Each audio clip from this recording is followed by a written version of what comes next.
Olá pessoal, bom dia, tudo bem com vocês? Então estamos aí na terceira aula do introdutório, que ocorre às quartas-feiras. Eu sou o instrutor Adriano e nós já trabalhamos o brainstorming, e aí eu propus para vocês aí uma venda impossível, certo? Na segunda aula vocês tiveram a oportunidade também de realizar uma atividade importante na área de comunicação. E hoje nós vamos falar sobre técnicas de negociação. É muito importante que você saiba aonde você quer chegar e que para chegar aonde você quer, você vai passar por alguns obstáculos, né? Algumas etapas, vamos dizer assim, vai depender de como você vai enfrentar isso. E saber negociar pode ser determinante para o seu sucesso, para alcançar o que você almeja. Vamos lá, existem três variáveis que são muito importantes, que se você conhecer antes de entrar em uma negociação, você tem uma vantagem muito maior sobre a outra pessoa ou outras pessoas que de repente não pensaram nisso, tá? Vamos lá, a primeira está relacionada ao poder. Então você pode dividir aí pessoal, você como pessoa aí comum, você pode ter quatro poderes que independem do ambiente externo, tá? Vamos lá, o primeiro é moral. Então, o primeiro poder é o da moralidade. Quantas vezes aí, não sei se já aconteceu com você, por exemplo, né, o seu modo de vida, o seu jeito de ser, vai ditar muito em relação aonde você vai, aonde você pode ir, com quem você pode ir, por exemplo. Então, digamos aí que você está numa situação que você quer ir para uma viagem e tal. E aí você fala assim, chega nos seus pais e fala, o fulano vai, ou o ciclano, tá? Ou a menina, ou o menino. E aí seus pais falam, se ele vai, eu deixo você ir. Ou de repente é o contrário, né? Alguém cita você aí e aí alguém só pode ir porque você vai. Então, isso te dá uma moral, né? Porque as suas atitudes condizem positivamente com o que as pessoas pensam. Então, pela sua moral, você consegue mais facilmente as coisas, tá? Então, mas sempre respeitando o limite. Então, como está ligada a moralidade, está ligada a costume, tradição, cultura, eu tenho que respeitar isso. Então, o que de repente eu entendo que é certo para mim, pode não ser para o outro. E isso está ligado a vários aspectos. E aí eu tenho que saber respeitar. Então tem que tomar muito cuidado também, mas é importante. E aí você precisa analisar. Eu tenho moral em algum ponto, em alguma coisa, tal, né? O segundo poder é o poder da atitude. Né? Então, a pessoa que não fica esperando as coisas caírem do céu, ela sai, ela faz acontecer. Né? E quando você está negociando, normalmente pode haver conflitos, discussões, e você tem que saber se separar do conflito, ter uma visão diferente para colocar a sua ideia em prática. O outro poder pessoal é da persistência. Então, assim, eu sei onde eu quero chegar, eu sei o caminho, então eu vou persistir. Mas a persistência tem uma linha ela é muito próxima da insistência. Então eu não posso insistir em algo, né? Então tá dando errado e eu não vou, e eu tô confundindo com persistência, e na verdade é insistência. Então você pode ter um prejuízo gigante no futuro por conta que você não soube diferenciar. Então eu preciso ter essa noção aí. O outro poder é a capacidade de persuadir. Então vocês tiveram a oportunidade de colocar à prova essa capacidade na primeira aula, né? Então, qual que é o quanto que eu consigo convencer outra pessoa, né? Será que eu sou bom aí? Se eu for fazer alguma coisa, pedir, negociar, eu vou conseguir? Tem um exercício interessante, né, que você pode fazer, é pensar em algo que você gostaria de pedir para alguém, pode ser seu pai, mãe, irmão, tio, algo, né, bem próximo aí da realidade. e fazer uma análise se você teria argumento, né, para poder chegar nessa pessoa. Eu vou colocar sobre isso uma atividade também aí no Word para você fazer e vocês vão ver que é bem interessante. É bem simples, mas é muito interessante. Não dá para fazer agora que vai comer muito tempo aí do vídeo.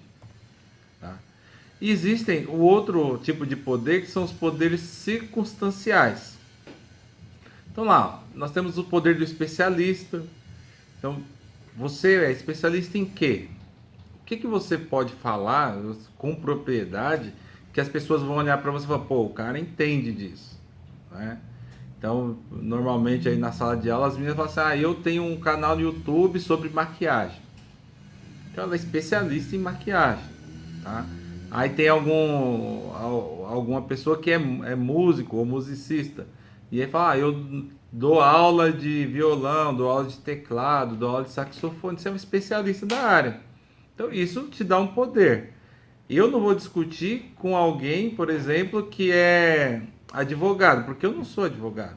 O João está aqui, ó, eu não vou discutir com o João sobre direito, porque ele é um especialista da área, tá? Então ele tem um poder, especialidade na área do direito. O outro poder é do investimento. E aí a pessoa fala assim, eu não tenho dinheiro e tal. Né? Não só dinheiro, né? Dinheiro a gente já sabe naturalmente que está relacionado a poder. Mas você pode investir tempo. Então, quanto tempo livre você tem? Energia, vocês são jovens, né? Vocês têm energia de sobra aí. Olha o tanto de coisa aí que vocês fazem. E dedicação, que aí é algo bem interno e bem particular, né? Uns são mais dedicados, outros menos, mas esses aí que são menos dedicados precisam melhorar o nível de dedicação. Então, tudo isso você pode investir em algo. Então, você fala assim, eu tenho um projeto de construir uma casa. Mas eu não tenho dinheiro, você vai falar assim. Mas eu tenho tempo, energia e dedicação. Então, eu posso ajudar o pedreiro a fazer tal coisa. Eu posso aprender no YouTube a construir uma parede. Você tem como. Então, você tem como investir alguma coisa, tá? Não somente dinheiro. O outro poder é o poder da posição. Então, esse daí é instituído. Então, se uma pessoa, né, que tem um cargo gerencial dentro da empresa, ele não precisa chegar no seu subordinado e falar assim, eu sou o gerente, eu mando e você obedece. Então, o cargo dele já indica que ele é superior aos cargos abaixo, assim como o diretor, como o presidente. Então, o poder da posição. Então, quem de vocês aí, qual cargo você quer ocupar dentro de uma empresa? Você quer ser o presidente, quer ser o dono da empresa, quer ser diretor, quer ser gerente, quer ser coordenador ou não? Eu quero ser analista e ser o melhor analista. Então você vai ter o poder de acordo com o cargo que você alcançar. O outro poder é o da legitimidade, tá? Ou seja, aquela pessoa que é eleita, comum aí nos cargos políticos, seria o melhor exemplo aí para citar para vocês. O outro poder é o poder da concorrência.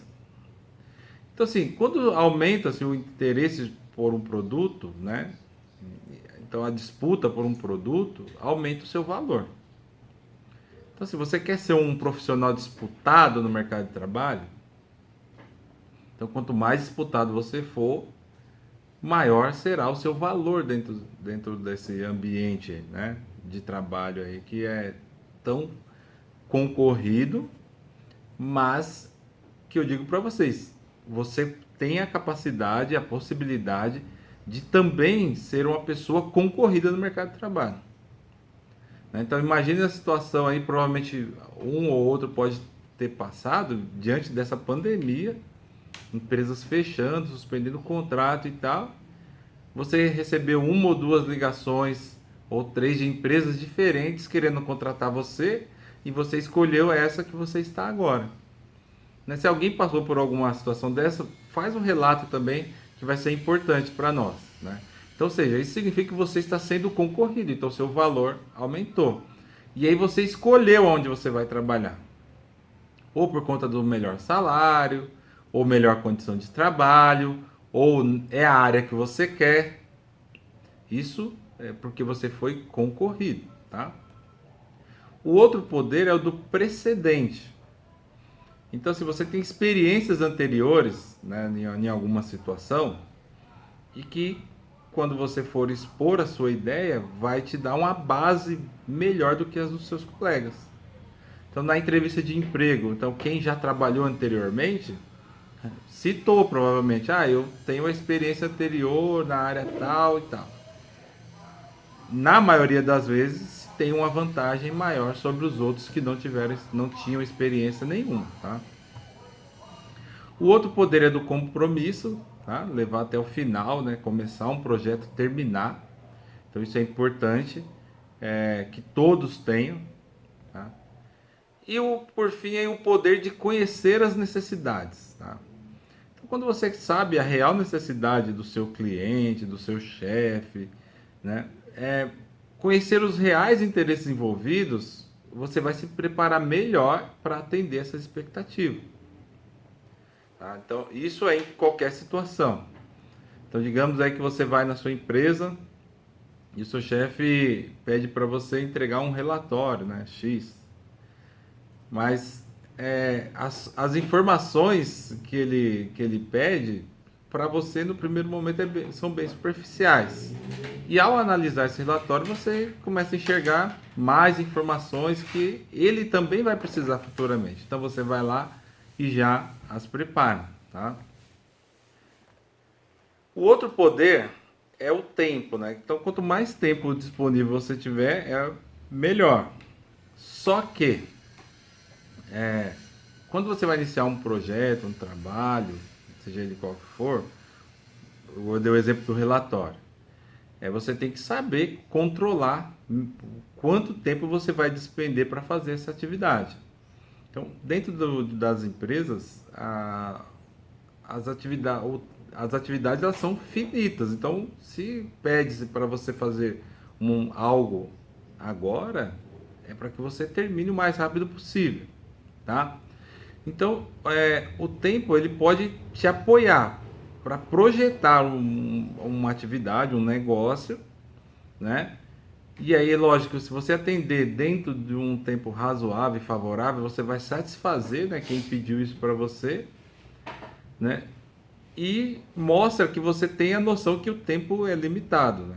Então, um dia, por exemplo, tem 24 horas, uma hora tem 60 minutos, assim, sucessivamente. Então, eu tenho que controlar o tempo que eu tenho disponível. Dentro do home office, se eu não tiver o controle de tempo, eu tenho a chance enorme de chegar no final do dia e não ter terminado as atividades que me foram dadas. Tá? Então, o tempo é uma variável importantíssima. Tem que ser analisado cuidadosamente. Determine prazo para os seus objetivos. Um prazo limite. Não deixa solto no mundo, senão você nunca vai realizar ou vai demorar muito. Eu disse na aula anterior. A pessoa fala assim, eu tenho o sonho de viajar para os Estados Unidos e Europa. E não põe data, você corre o risco de ir para a Europa, para os Estados Unidos, 70 anos de idade. Aí você fala assim, mas eu realizei, mas você poderia ter realizado com 25, com 30. Então determine prazo, porque fica mais fácil de mensurar. E por fim, o outro poder, que é a informação. Então, assim, vocês estão participando, tendo a possibilidade, né, de ter aulas todos os dias, né? Então, absorva o máximo de informação que vocês puderem, tá? Conhecimento é poder.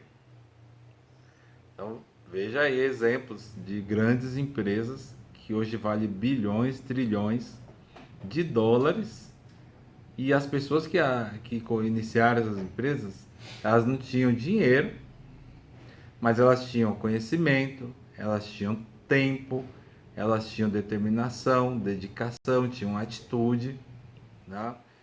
Então, a informação, ela é o maior poder de todos e é o único poder que não pode ser tirado. Então, não perca a chance de expandir a sua mente, tá? Estude, aprendam, né? E não tenham preguiça ou medo de fazer isso, tá? E sempre, né, tentem obter o conhecimento, a informação antes de que peçam para você. Então vou dar um exemplo aí também que pode ser muito importante. Se você não fala inglês, não espere a sua empresa cobrar o inglês de você. Então vai lá e estude, comece a estudar, né? Comece a aprimorar o seu inglês. Não quer dizer que daqui hoje para amanhã você vai falar fluentemente, mas comece alguma coisa, né? Antecipe ao fato, tá? E sempre, né, para você obter uma informação, as informações, né, somente durante uma negociação é importante que você saiba ouvir, saiba entender o que está sendo dito, entender, tentar captar o que está sendo omitido também, né, e observar as manifestações não verbais das pessoas. Então, aprender a analisar as pessoas que estão ao seu redor. Isso pode também te ajudar e a sair na frente, né, dos seus concorrentes aí, dos demais que podem estar nesse ambiente, nessa negociação, tá? Então vou colocar as atividades junto, né, com o vídeo em um arquivo. Espero que vocês desenvolvam da melhor forma possível e tenham um resultado favorável. Então, provavelmente é a última aula aí que vocês vão ver minha aqui no introdutório, né? Vamos nos ver no pós, mas eu desejo a vocês muito sucesso e qualquer dúvida que tiver, precisar de ajuda, procure os instrutores. Então, meu e-mail é adriano.teodoro@projove.org.br e nós estamos aí à disposição de vocês para ajudar no que for possível, tá? Um abraço e fique com Deus.